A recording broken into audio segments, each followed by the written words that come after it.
فرزند زہرا یہ حالات برے ہیں۔ کاشانہ بصیرت ایک ایسا مکمل یوٹیوب چینل جس پر محروم بصارت کے لیے بالخصوص اور تمام افراد کے لیے بالعموم سینکڑوں کی تعداد میں اسلامی کتب دستیاب ہیں۔ لہذا گزارش ہے کہ آپ اپنی ذمہ داری نبھاتے ہوئے کاشانہ بصیرت کو سبسکرائب کرنے کے ساتھ ساتھ بیل آئیکن کو پریس کیجیے تاکہ آپ علم کے حصول کے ساتھ ساتھ مذہب اہل بیت کی اشاعت میں بھی اہم کردار ادا کرتے رہیں۔ کاشانہ بصیرت۔ فرزند زہرا یہ حالات برے ہیں۔ بسم اللہ الرحمن الرحیم۔ السلام علیکم۔ یہ کتاب آپ کے لیے کاشانہ بصیرت کی یوٹیوب چینل کی جانب سے ریکارڈ کی جا رہی ہے۔ نام کتاب اسوہ رسول اکرم صلی اللہ علیہ وسلم از آیت اللہ سید علی خامنئی۔ اب ہم کتاب کا پارٹ نمبر 13 پڑھیں گے۔ عصر حاضر میں دنیا میں پائے جانے والے حقائق اور ان پر توجہ دینے کی ضرورت کا دوسرا حصہ، صفحہ نمبر 189۔ نمبر 2، تدبر اور فکری آزادی ہی اسلامی بیداری کی حقیقی مظہر ہے۔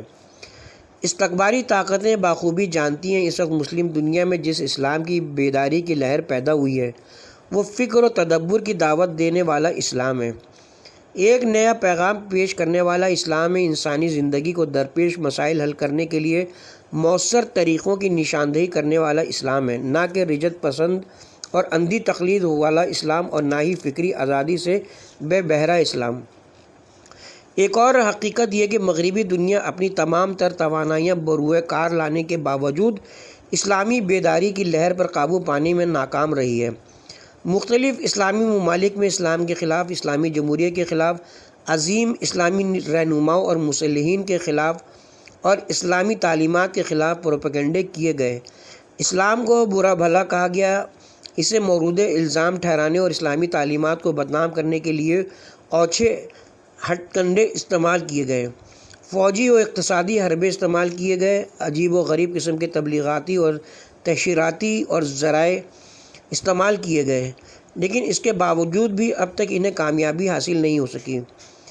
اسلامی ممالک کے نوجوانوں میں اسلام اور اسلامی طرز فکر کی ترغیب اور دلچسپی میں روز بروز اضافہ ہوتا جا رہا ہے۔ ان حقائق کا تقاضا ہے کہ عالم اسلام معروضی حالات کی اہمیت کو سمجھے۔ اس وقت دنیا اسلام کے پاس مسلم اقوام کے مفادات کی حفاظت کا واحد راستہ اسلام کو بنیاد بنا کر متحد ہو جانا اور دشمنوں اور استکباری طاقتوں کے عزائم کو خاک میں ملانا ہے۔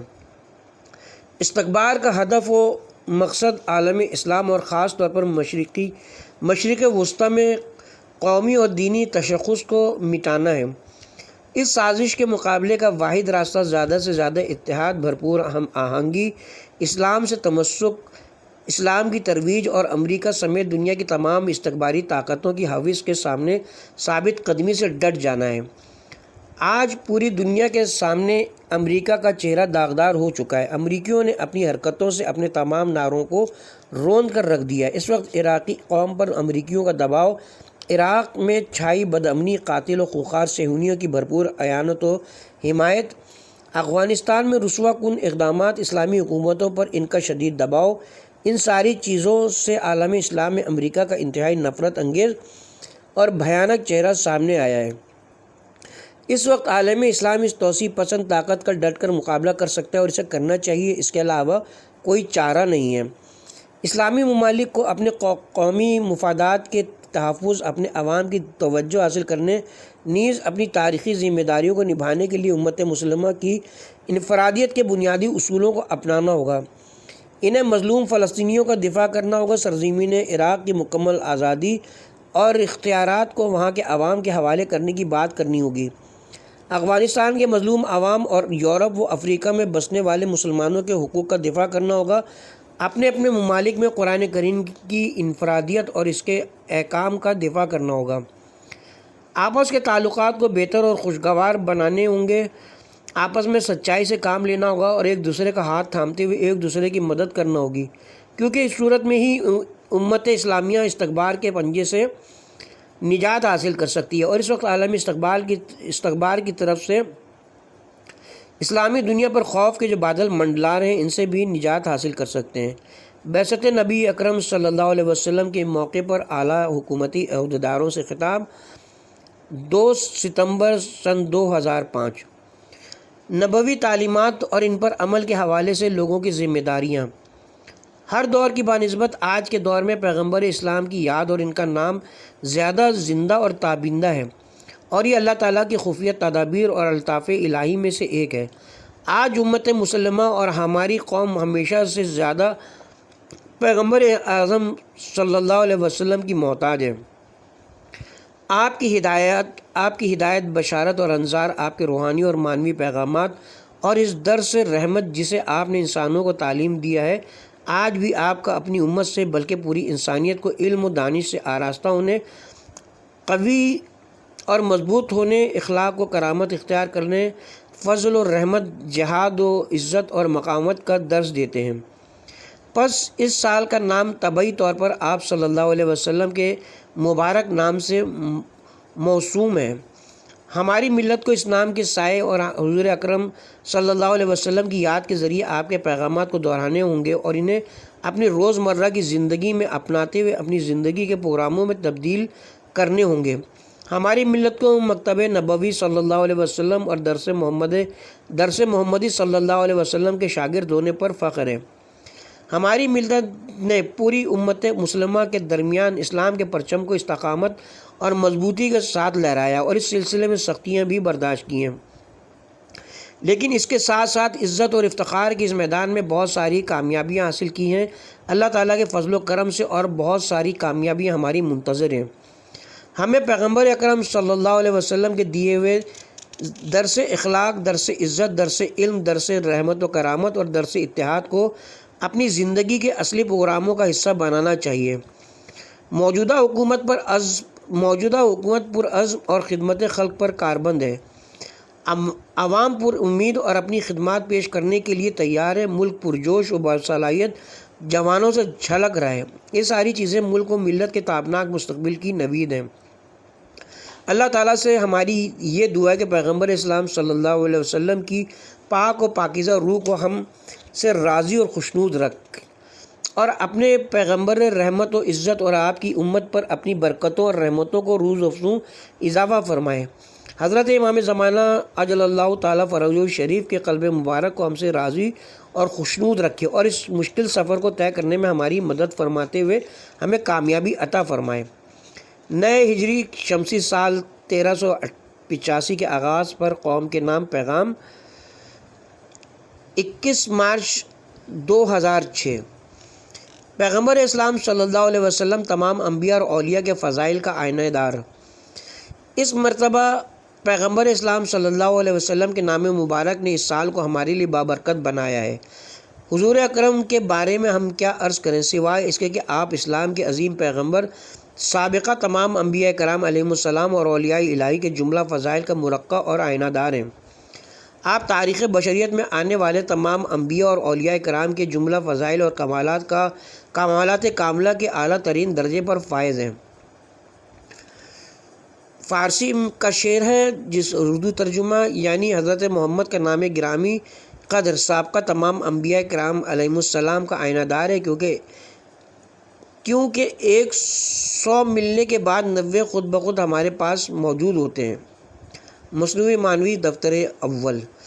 جب حضرت پیغمبر صلی اللہ علیہ وسلم کے نام مبارک کا تذکرہ ہوتا ہے تو گویا حضرت ابراہیم علیہ السلام کی شخصیت، حضرت نوح علیہ السلام کی شخصیت، حضرت موسیٰ علیہ السلام و حضرت عیسیٰ علیہ السلام کی شخصیت، حضرت لقمان علیہ السلام کی شخصیت اور خداوند متعال کے دیگر تمام نیک و صالح بندوں، حضرت امیر المومنین علیہ السلام اور تمام ائمہ ہدیٰ علیہم السلام کی ذوات مقدسہ خود بخود اس نام نامی سے مکمل درشندی کے ساتھ مجسم ہوتی ہیں۔ لہٰذا پیغمبر اکرم صلی اللہ علیہ وسلم کی عظیم شخصیت کو پوری کائنات کے درخشاں ترین ستارے سے تشبیہ دے سکتے ہیں اور آپ کے مقدس وجود کو اس عنوان سے تعبیر کیا جا سکتا ہے۔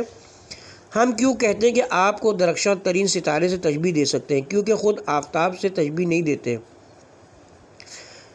اس کی وجہ یہ ہے کہ چونکہ سورج ایک مشخص و معین نورانی اور عظیم موجود تو ضرور ہے، لیکن بہرحال وہ ایک کرۂ آسمانی کے ساتھ مخصوص ہے، جبکہ افق آسمانی میں درخشاں ستارے جو آپ کو نظر آ رہے ہیں ان میں سے بعض ایسے بھی ہیں جو خود ایک کہکشاں ہیں۔ موسم گرما میں افق آسمان پر منڈلاتی یہ کہکشائیں ہزاروں گنا بڑی اور عظیم ہیں۔ کہکشاں یعنی ہزاروں منظومات و ہزاروں آفتابوں کا مجموعہ۔ پیغمبر اکرم صلی اللہ علیہ وسلم کا وجود مقدس ایک ایسی مکمل کہکشاں ہے کہ جس میں فضیلتوں کی ہزاروں درخشندگیاں پائی جاتی ہیں۔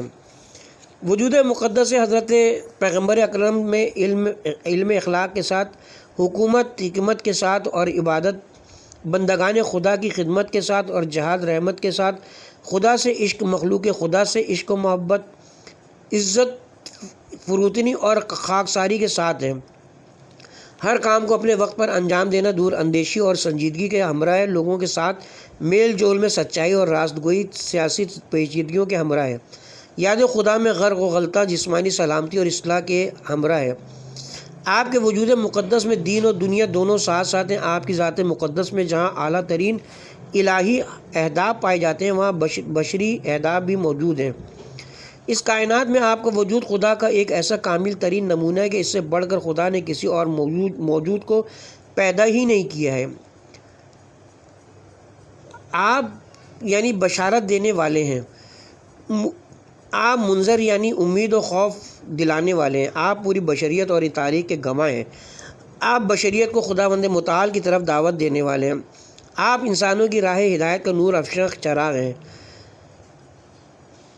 سورہ احزاب آیت نمبر 45-46 میں کا ترجمہ پڑھ لیجئے۔ تمام ادوار اور پوری تاریخ پیغمبر اکرم صلی اللہ علیہ وسلم کی ذات سے مربوط ہے۔ رسول گرامی اسلام صلی اللہ علیہ وسلم کے وجود مقدس سے منسوب یہ سال ہماری حکومت اور ہماری ملت کے لیے باعث نعمت ہے۔ یہی نہیں بلکہ آپ کا وجود مقدس اقوام عالم کے پراگندہ عقائد کا نقطۂ اجتماع بھی ہے اور تمام مسلم ملتوں کے عواطف و احساسات کا سنگم بھی۔ حضرت صلی اللہ علیہ وسلم کے وجود مبارک میں دنیا کی تمام اقوام، مذاہب و مسالک کا نقطۂ اتحاد و یگانگت بھی پایا جاتا ہے اور پوری امت اسلامیہ کے عقائد و احساسات کا محور و مرکز بھی ہے۔ اب جب کہ ہم ایک ایسے سال میں جی رہے ہیں جسے ہم نے آپ کی ذات گرامی سے منسوب کیا ہے، تو یہ سال ہمیں عظیم ذمہ داریوں کا احساس دلاتا ہے۔ لہٰذا ہماری حکومت اور ہماری ملت کو چاہیے کہ اس سال ایسا عمل و کردار اختیار کریں جو حکمت نبوی، علم نبوی، حکومت نبوی، عدالت نبوی، اخلاق نبوی، کرامت نبوی، فروتنی و عزت نبوی اور جہاد و رحمت نبوی سے ہم آہنگ اور سرشار ہو۔ اگرچہ ایسا عمل و کردار اختیار کرنا صرف اسی سال ہی سے مخصوص نہیں ہے، چنانچہ وجود مقدس حضرت صلی اللہ علیہ وسلم بھی صرف ایک سال کے لیے مخصوص نہیں ہے، بلکہ تمام کے تمام سال ان سے منسوب اور پوری دنیا اور پوری تاریخ آپ کی جاگیر ہے۔ البتہ اس سال کو آپ کے وجود مقدس سے منسوب کرنے کا مطلب یہ ہے کہ ہم اپنے معاشرے کی اصلاح کرنے اور ایک ایسا تمدن اور ایسی دنیا آباد کرنے کی جستجو کریں جو ہمارے عظیم الشان پیغمبر کا ہدف تھی۔ لہٰذا ہمیں چاہیے کہ اس سال ایک پرجوش تحریک کا آغاز کرتے ہوئے کچھ بڑے اقدامات اٹھائیں۔ چونکہ پیغمبر اسلام سے کسی سال کو منسوب کرنے کا مطلب یہ کہ اس میں ہماری نگاہیں بلند ہوں، یہ سال ہمارے لیے امید آور ہو، کام کاج اور جہاد و جد و جہد کا سال ہو، مستقبل کو مد نظر رکھ کر بہترین اور پوری ہوش مندی کے ساتھ اپنی مملکت کے لیے لائے عمل تیار کرنے کا سال کہلائے، گویا ترقی کی طرف گامزن ہونے کا سال قرار پائے۔ نئے ہجری شمسی سال 1385 کے آغاز پر صحن رضوی میں اجتماع سے خطاب 21 مارچ سن 2006۔ پیغمبر اکرم صلی اللہ علیہ وسلم کے نامی گرامی سے کئی سال کو منسوب پیغمبر اکرم صلی اللہ علیہ وسلم کے نام گرامی سے کسی سال کو منسوب کرنے کا مطلب رواں سال کو نبی اکرم کے نام گرامی سے منسوب کرنے میں ایک ہدف پوشیدہ ہے۔ اس کا صرف یہ مطلب ہرگز نہیں کہ ہم اس سال کو حضور اکرم کے نام سے منسوب کر کے مبارک قرار دیں اور بس، بلکہ اس میں ایک پیغام ہے۔ ہمیں چاہیے کہ اپنے پورے وجود اور دل کی گہرائیوں کے ساتھ اس پیغام کو سمجھیں اور اسی کے مطابق آگے بڑھیں۔ وہ پیغام یہ ہے کہ ہمارے معاشرے کو انفرادی اور اجتماعی دونوں لحاظ سے چاہیے کہ روز بروز اس مقصد اور ہدف کی طرف آگے بڑھے جس کی خاطر حضور اکرم صلی اللہ علیہ وسلم نے ہر طرح کی جافشانی کی کوشش و جدوجہد سے دریغ نہیں کیا۔ حضور اکرم کے عظیم مقاصد اور اہداف کو صرف ایک جملے میں سمو دینا کسی کے بس کی بات نہیں، البتہ یہ ضرور ممکن ہے کہ اس کے چند نمونوں پر 1 سال کے عرصے میں عمل کرنے کی غرض سے اپنے لیے لائے عمل اور سر مشق قرار دیں، یا 10 سال کے عرصے یا پوری عمر تک کو اس مقصد پر قربان کرنے کے لیے آمادہ ہو جائیں۔ پیغمبر اکرم صلی اللہ علیہ وسلم کے اہم اور اعلیٰ اہداف۔ نمبر 1، مکارم اخلاق کی تکمیل۔ آپ کے عظیم مقاصد کا ایک نمونہ اور باب آپ کے عظیم اخلاقیات سے عبارت ہے۔ کوئی بھی معاشرہ نیک اور اچھے اخلاقیات کو اپنائے بغیر پیغمبر اکرم کی بعثت سے مربوط عظیم اہداف تک رسائی حاصل کر نہیں سکتا۔ جو چیز کسی فرد اور معاشرے کو اعلیٰ انسانی کمالات اور درجات تک پہنچا سکتی ہے وہ نیک اور اچھا اخلاق ہی ہے۔ اچھے اخلاق سے مراد فقط یہ نہیں کہ لوگ ایک دوسرے سے خوش اخلاقی سے پیش آئیں، بلکہ اس سے مراد یہ کہ لوگ اپنے وجود میں نیک صفات کو پروان چڑھائیں اور اخلاق فاضلہ کو اپنے دل و جان میں بسا کر اپنی عملی زندگی میں ان پر عمل بھی کریں۔ جو لوگ آپس میں حسد کی آگ میں جل رہے ہوں، ایک دوسرے کے متعلق برائیوں کے طلبگار ہوں، آپس میں ہیلا گری اور دنیا کی لالچ اور مال دنیا کے لیے بخل و کنجوسی سے کام لیتے ہوں اور ایک دوسرے سے کینہ و عداوت کے مرتکب ہوں، ایسا سماج اور معاشرہ اگرچہ ریاستی قانون پر پوری طرح عمل پیرا بھی ہو کبھی بھی سعادت مند نہیں ہو سکتا ہے۔ اس طرح کے معاشرے میں اگرچہ علم و فن کے حوالے سے کتنی ترقی اور پیشرفت کیوں نہ ہو رہی ہو، ان کی ظاہری تہذیب و تمدن انتہائی پرشکوہ حالتی تک کیوں نہ پہنچ چکی ہو، ایسا معاشرہ بشریت کے لیے قابل قبول نہیں ہو سکتا۔ ایسا سماج کہ جہاں بسنے والے انسان ایک دوسرے سے خوف زدہ ہوں، جہاں ہر کوئی یہ احساس کرے کہ اس کے ساتھ حسد کیا جا رہا ہے، اس کی نسبت لوگ برے خیالات رکھتے ہیں، اس کے ساتھ کینہ پروری اور عداوت رکھی جا رہی ہے، اس کے خلاف طرح طرح کی سازشیں کی جا رہی ہیں، خود اس کی اور اس کے مال و متاع و دنیاوی نسبت حرص اور لالچ کی نگاہ سے دیکھا جا رہا ہے، تو یقیناً اس طرح کے معاشرے میں امن و سکون معین نہیں ہو سکتا ہے۔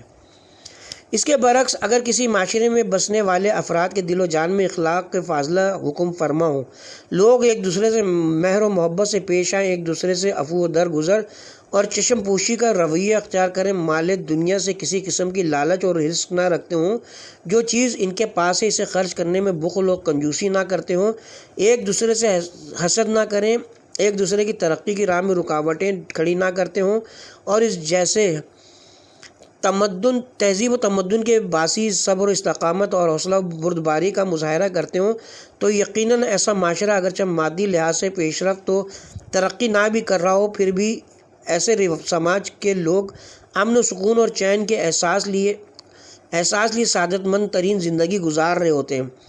یہی بہترین اخلاق ہے۔ ہمیں اس طرح کے معاشرے کی اشد ضرورت ہے۔ ہمیں چاہیے کہ اپنے دل و جان میں ہر روز اسلامی اقدار سے معمور اخلاقیات کو پروان چڑھنے دیں۔ اسلام کے انفرادی اور اجتماعی قوانین خود بھی بشریت کی سعادت کے لیے بہترین وسیلہ ہیں، اگرچہ اس بات میں کسی طرح کے شک و شبے کی گنجائش نہیں ہے، لیکن اسلام کے انمول قوانین کا نفاذ بھی اچھے اخلاقیات کا متقاضی ہے۔ معاشرے میں اخلاقیات کی پرورش اور عملی ہونے کے لیے 2 چیزوں کی ضرورت ہے۔ پہلی چیز یہ کہ ہمیں چاہیے کہ اس سلسلے میں جدوجہد کریں اور اس کی عادت بنائیں۔ دوسرا یہ کہ تعلیم و تربیت سے مربوط ادارے اور مراکز کی ذمہ داری ہے کہ وہ تمام مراحل میں لوگوں کی تعلیم و تربیت اور اخلاق سازی میں کوئی دقیقہ گزاشت نہ کریں۔ پیغمبر اکرم سے منسوب اس سال میں یہ ضروری اور لازم ترین امور میں سے ہے، یعنی ہمیں چاہیے کہ اخلاقی اقدار سے اپنے آپ کو مزین کر کے خود کو ایک اچھا مسلمان، مومن اور پیغمبر اکرم صلی اللہ علیہ وسلم کا تابعدار ہونے کا ثبوت دیں۔ بری صفات اور اخلاق رذیلہ کی ایک فہرست مرتب کریں اور پھر اس فہرست کے مطابق اپنا موازنہ کریں اور دیکھیں کہ ان برائیوں میں سے جو کچھ بھی ہمارے اندر پائی جاتی ہیں انہیں دور کرنے اور اس سے کنارہ کشی اختیار کرنے کی کوشش کریں۔ اخلاقیات سے متعلق بھی ایک فہرست مرتب کریں اور پھر کوشش کر کے اپنے اطوار کو اس کے مطابق بنانے کی مشق کریں۔ البتہ اس سلسلے میں ترقی و پیش رفت کے لیے ہمیں اس بات کو مد نظر رکھنا ہوگا کہ اس کا بنیادی عامل محبت ہے۔ خدا سے محبت، پیغمبر اکرم صلی اللہ علیہ وسلم سے محبت، خود اس راہ و روش سے محبت، اخلاقی دروس دینے والے اساتذہ سے محبت یعنی انبیاء کرام علیہم السلام اور حضرات معصومین علیہم السلام سے محبت، عشق و محبت ہی ہے جو انسان کو اس راہ پر تیزی سے گامزن ہونے پر ابھارتا ہے۔ لہٰذا ہمیں چاہیے کہ اس عشق و محبت کو اپنے اندر روز بروز بڑھائیں۔ خدا سے محبت، خدا کے نیک بندوں سے محبت اور ہر ایک کام سے محبت جو راہ خدا میں ترقی و پیش رفت کا باعث بنتا ہے۔ اس طرح کے عشق و محبتوں کو اپنے اندر پھلنے پھولنے کے وسائل بروئے کار لائیں۔ یہ سب آن حضرت صلی اللہ علیہ وسلم سے منسوب سال میں آپ کی گراں قدر تعلیمات کا ایک حصہ ہے۔ نمبر دو، صبر و استقامت۔ اہداف پیغمبر اکرم صلی اللہ علیہ وسلم کا دوسرا بڑا حصہ یہ کہ ہم صبر و استقامت کے دامن کو مضبوطی سے تھامے رکھیں۔ سورہ ہود آیت نمبر 112 میں خداوند تعالیٰ کا ارشاد، خدا حضرت سے ایک روایت بھی یہ منقول ہے کہ سورہ ہود نے مجھے بوڑھا کر دیا۔ اس سورہ کا بار اتنا سنگین تھا، لیکن سورہ ہود کی کون سی جگہ اور آیت ایسی تھی کہ پیغمبر اکرم صلی اللہ علیہ وسلم تک کو بوڑھا کر دیا؟ روایت میں ہے کہ اس سے مراد درج ذیل آیت ہے۔ اس آیت نے کیسے پیغمبر اکرم صلی اللہ علیہ وسلم کی ضعیفی تک پہنچا دیا؟ سورہ ہود آیت نمبر 112، کیونکہ اس آیت میں کہا گیا کہ جیسے تمہیں پائیداری اور ثابت قدمی کا حکم دیا گیا ہے، صبر اور استقامت کے ساتھ اس پر عمل کرو۔ اس طرح کی استادگی اور استقامت خود ایک سنگین اور مشکل مسئلہ ہے۔ یہ صراط ہے، وہ پل صراط کے جس کے اخروی نمونے کی صورت ہمارے سامنے پیش کر دی گئی ہے۔ اعمال کا باطن اور اس سلسلے میں ہماری راہ پل صراط سے ہی عبارت ہے۔ ہم آج بھی پل صراط سے ہی گزر رہے ہیں، لہٰذا ہمیں چاہیے کہ ہم غور و فکر کریں۔ اگر انسان چاہے کہ وہ اپنی زندگی کے تمام امور کو غور و فکر کے ساتھ انجام دے تو یقیناً اس کا یہ عمل اسے ضعیف کر دیتا ہے، لیکن میری نظر میں مذکورہ آیت کے دوسرا حصہ زیادہ سنگین ہے، کیونکہ پیغمبر اکرم صلی اللہ علیہ وسلم کی ذمہ داری فقط یہ نہیں کہ خود صبر و استقامت کا پیکر بنے، بلکہ تمام مسلمانوں کو بھی اس راہ میں صبر و استقامت کے لیے ابھارنے اور انگیزہ پیدا کرنے کی ذمہ داری بھی آن حضرت پر عائد ہوتی ہے۔ ایسے لوگ جو ایک طرف تو اپنی انفرادی زندگی سے مربوط پیچیدہ اور مشکل مسائل سے دوچار ہیں، دشمنوں، سازش گروں کی سازشوں، بدخواہوں کی بری نگاہوں اور ان پر مسلط جابر و طاغوتی حکومتوں سے آئے دن انہیں نمٹنا ہوتا ہے، تو دوسری طرف خواہشات نفسانی کے حملوں اور اس کی غارت گری کا اندیشہ بھی لاحق رہتا ہے۔ انسانی نفس اور اس کا ناتواں دل دنیا کی رنگینیوں اور زر و زیور کے سامنے ہمیشہ ہتھیار ڈال کر ان کی طرف میلان پیدا کرتا ہے، جس کی وجہ سے انسان راہ صراط مستقیم سے دائیں بائیں ڈگمگا جاتا ہے۔ سونا چاندی سے محبت، روپیہ پیسے سے پیار، جنسی شہوت، عہدہ و منصب سے لگاؤ، یہ وہ چیزیں ہیں کہ جن میں سے ہر ایک انسان کے دل و گردن کو اپنے تیروں کا نشانہ بناتے ہیں اور اس بیچارے انسان کو اپنی طرف آہستہ آہستہ کھینچتی ہیں۔ پس ثابت قدمی سے مراد ایسی استقامت اور پائیداری کہ انسان کے قدم ان میں سے کسی کے آگے بھی نہ ڈگمگائیں۔ مومنوں کو ان دو قومی جاذبوں، دشمنوں کی سختیوں سے تنگی اور ہوا و ہوس کی طرف سختی اور تنگی کا کھچاؤ، اور ان دونوں مقناطیسی طاقتوں کے درمیان صراط مستقیم کے دہانے پر لوگوں کو استقامت کے ساتھ کھڑے رہنا اور ان کی ہدایت کرنا ہی ایسا دشوار اور سنگین کام تھا کہ جس نے باگمان غالب حضرت صلی اللہ علیہ وسلم کو بوڑھا کر دیا۔ آپ اس بات سے بخوبی آگاہ ہیں کہ اسلام کے عظیم پیغمبر صلی اللہ علیہ وسلم نے چاہے مکہ کی 13 سالوں پر محیط زندگی ہو یا مدینے میں اسلامی ریاست قائم کرنے کا دورانیہ، مسلمانوں کو کس طرح کی دشوار ترین راہوں سے گزارتے ہوئے انہیں فتح و کامیابی کی بلندیوں تک پہنچایا۔ اس طرح کی عظیم تحریک کی بنیاد رکھنا کسی معمولی انسان کے بس کی بات ہرگز نہ تھی۔ وہ لوگ جو تہذیب و مدنیت سے بے خبر تھے، جنہوں نے انسانی اخلاق کی بو تک نہیں سونگھی تھی، حضرت صلی اللہ علیہ وسلم نے انہیں ایسے انسانوں میں تبدیل کر دیا کہ جن کی عظمت اور نورانیت کے مقابلے میں اللہ کے فرشتے بھی اپنے آپ کو حقیر محسوس کرنے لگے۔ اسی کا نام استقامت ہے۔ آج ہمیں اس طرح کی ثابت قدمی کی اشد ضرورت ہے۔ آج ہم بھی زندگی کی خواہشات کے گرداب میں پھنسے ہوئے ہیں، جو ہمارے دلوں میں ہوا و ہوس کو ابھارتی ہے۔ انقلاب کے زمانے میں ہم نے کتنے ایسے لوگوں کو اپنی آنکھوں سے دیکھا ہے جو ابتدا میں تو نیک دل اور اچھے عقائد کے حامل تھے، لیکن آرام طلبی، شہوت پرستی، عہدہ و منصب، دوسروں کی طرف سے ناجائز تعریفوں اور آئے دن دشمنوں کی طرف سے دی جانے والی دھمکیوں کے سامنے سرنگوں ہو گئے اور تابع مقاومت نہ پا کر بہک گئے، اور اسی انقلاب پر تنقید کرنے اور حتیٰ کہ اس کے ساتھ ماندانہ سلوک کرنے سے بھی کسی قسم کی ہچکچاہٹ تک محسوس نہیں کی، اور دشمنان خدا میں بدل گئے۔ پس ثابت قدمی ہمیشہ لازم اور ضروری چیز ہے۔ دشمنوں کے سامنے بھی سیسا پلائی ہوئی دیوار کی طرح کھڑا ہونا بھی ضروری ہے۔ دشمن گاہے دھمکی دیتا ہے تو کبھی خوف دلاتا ہے، اور پھر یہ پرفریب وعدوں سے لوگوں کو بہکاتا ہے۔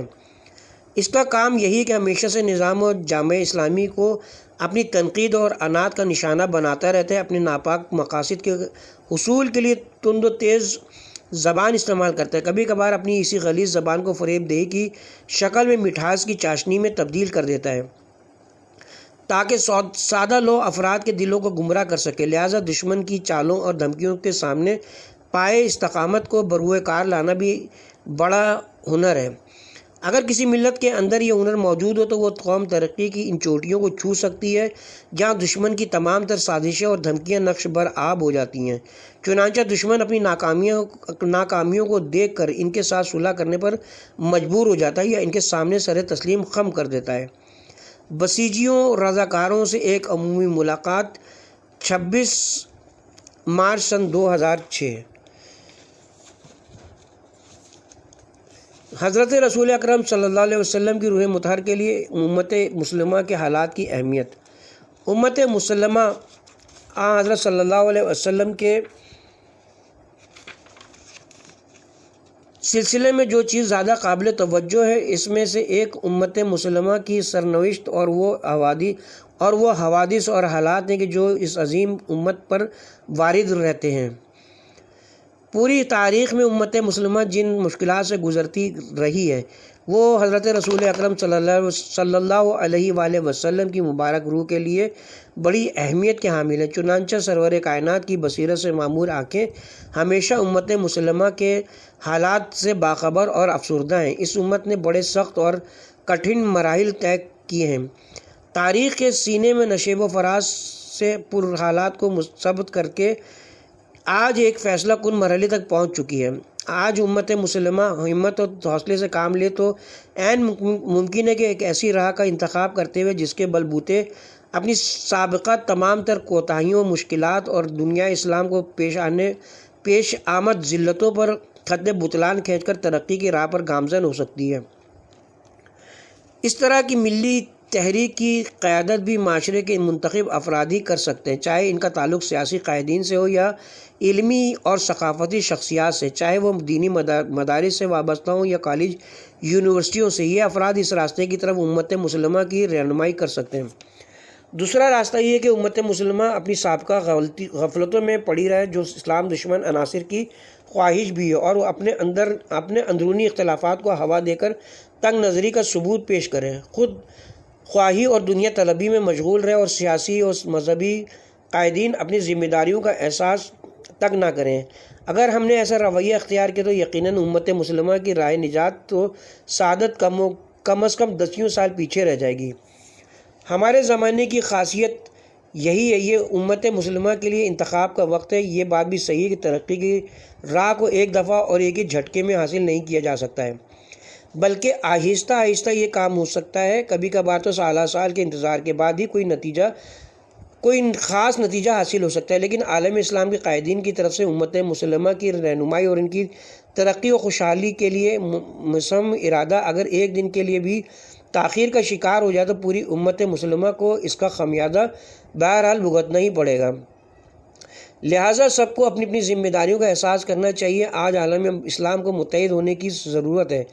آج آپ خود اس بات کا اچھی طرح مشاہدہ کر سکتے ہیں کہ امت کے اندر اتحاد کی ایک ہلکی اور ضعیف سی لہر پائی جاتی ہے۔ اسے توڑنے کے لیے دشمن اپنا کتنا سرمایہ خرچ کر رہا ہے۔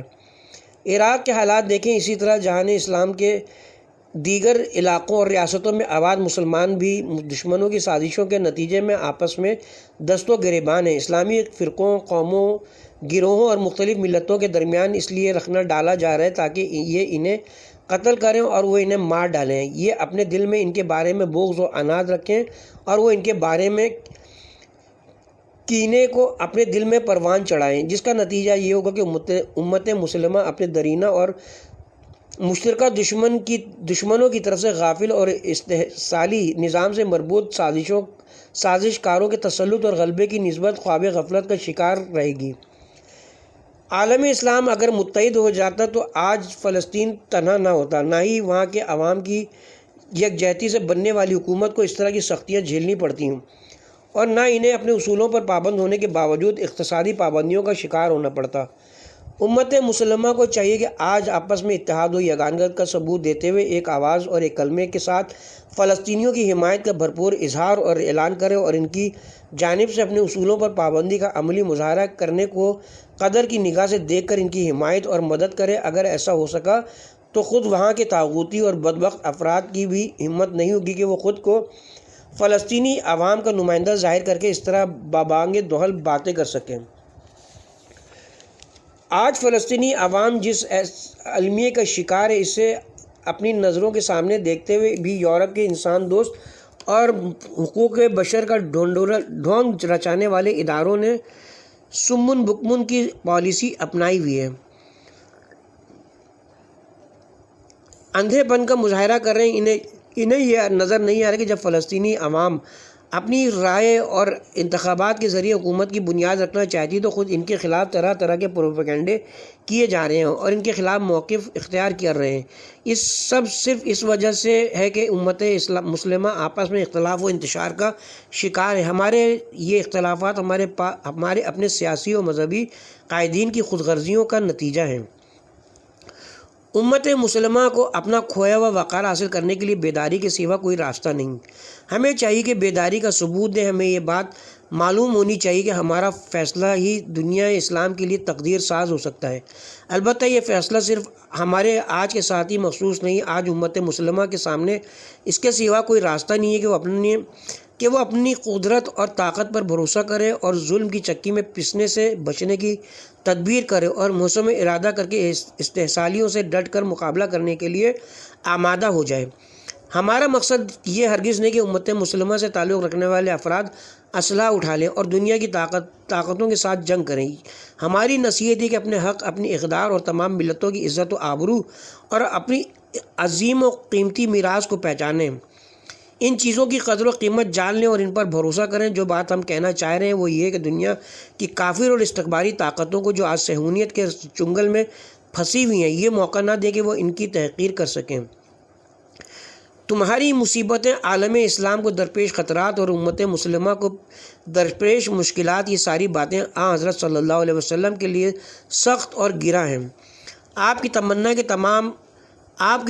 ہے کہ تمہیں ہدایت ملے، آپ کی خواہش ہے کہ تمہیں سعادت نصیب ہو، آپ کی چاہت ہے کہ تم لوگ صراط مستقیم جو تمہارے دین اور دنیا کی بھلائی کا واحد راستہ ہے، واحد ذریعہ ہے، استفادہ کریں اور ترقی کی راہ پر گامزن رہیں۔